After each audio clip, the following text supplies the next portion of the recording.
पहला और एकमात्र हिंदी डिजिटल मीडिया वेबसाइट में आप सभी का स्वागत है। अभी अभी आपके लिए लेकर आया हूं एक बड़ी खबर। जी हां, बिल्कुल बड़ी और जरूरी खबर, खासकर हमारे अंचल के मुस्लिम भाइयों के लिए। आज यूडीएफ चीफ तथा सांसद बदरुद्दीन आजमल ने सभी मुस्लिम भाइयों से रमजान महीने के जितने भी इबादत हैं, सभी इबादत घर में ही करने की अपील की। जी हां, बिल्कुल सही। यूडीएफ चीफ तथा सांसद बदरुद्दीन आजमल ने आज एक वीडियो जारी करते हुए सभी मुस्लिम भाइयों से रमजान के महीने में जो इबादत होता है वो इबादत घर में ही करने की अपील की। इस अवसर पर उन्होंने रमजान महीने की जो तरावी है उसे जमात तरावी के रूप में पालन ना कर अकेले ही इबादत करने की सलाह दी। उन्होंने और भी कहा कि अगर आपके पास हाफिज है तो आप घर में ही सामाजिक दूरी बनाकर तरावी कर सकते हैं, और अगर आपके पास हाफिज की कोई व्यवस्था नहीं है तो आप इबादत कर सकते हैं। आपकी इबादत भी अल्लाह कबूल करेंगे। उन्होंने और भी कहा कि तहज्जुद की नमाज अकेले में पढ़ने से ही ज्यादा सवाब मिलता है। जी हाँ, बिल्कुल। आज यूडीएफ चीफ बदरुद्दीन आजमल ने सभी मुस्लिम भाइयों से तहज्जुद की नमाज घर पे अकेले ही करने की अपील की।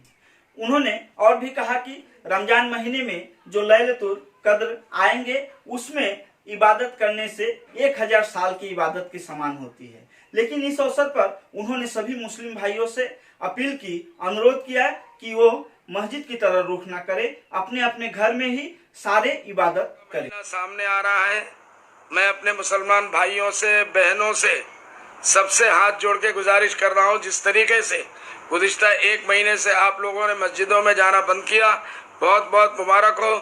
उसकी वजह से बहुत से लोगों को बीमारियां लग सकती थी, लेकिन अल्हम्दुलिल्लाह हम लोग उससे बच गए। उसके बाद इम्तिहान आया जुमा के दिन का, जुमा की नमाज भी आप लोगों ने मस्जिद में छोड़ दिया। शब बारात की रात आई, अल्हम्दुलिल्लाह उलमाए किराम के समझाने से, उनके मसाइल को बताने से आप लोगों ने कोविड-19 का और कोरोना वायरस का एहतराम किया कि इसको भी बंद कर दिया, और आप लोग शब बारात में भी बाहर नहीं निकले, कब्रिस्तान भी नहीं गए। इसके लिए मैं फिर से आपको मुबारकबाद देता हूँ। अभी हमारे सामने हमारा माह रमज़ान मुबारक 8-10 दिन के अंदर शुरू होने वाला है। मैं इसके लिए आज आपके सामने हाजिर हुआ हूँ कि आप लोग अल्लाह के वास्ते रमज़ान की इबादत आप अपने घर के अंदर करिए, झोपड़पट्टी में करिए, अपने बिल्डिंग में करिए, अपने बंगले में करिए। अल्लाह आपकी नमाज़ों को कबूल करने वाला है। मस्जिदों का रुख बिल्कुल न करें।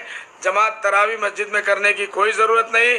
अपने घर में अगर आपके पास हाफिज है तो कम से कम जितना डिस्टेंस गवर्नमेंट ऑफ इंडिया कह रही है उतना घरों में मेंटेन करके हुए आप उनके साथ तरावी पढ़े, आपको बहुत बहुत मुबारक हो। लेकिन अगर तरावी का इंतज़ाम नहीं है तो सिर्फ अलम तरा से उलमाए किराम से मशवरा मालूम करके आप लोग घर में अदा कर लें, तरावी का सवाब मिलेगा। तहज्जुद की नमाज अकेले पढ़ने का ज़्यादा सवाब है, इसलिए तहज्जुद की नमाज भी आप लोग इंशाअल्लाह ज़रूर अदा करेंगे। लैलतुल कद्र भी उसमें आने वाली है, बहुत बड़ा मुबारक माह रात है हमारे लिए। इसकी इबादत 1000 साल की इबादत से ज़्यादा अफजल है। लेकिन कोई मेरा भाई, कोई मेरा मुस्लिम भाई, कोई मेरा मोमिन वो बाहर निकलने की कोशिश न करे, बाहर मस्जिदों में भीड़ न करे, अपने घर में इबादत करें। अल्लाह ताला आपको रमज़ान मुबारक के माह मुबारक की इबादत बहुत बहुत मुबारक हो। अल्लाह कबूल फरमाए, अपने मरने वालों के लिए दुआ फरमाए, जिंदों की दुआ फरमाए, इस बीमार के लिए दुआ फरमाए।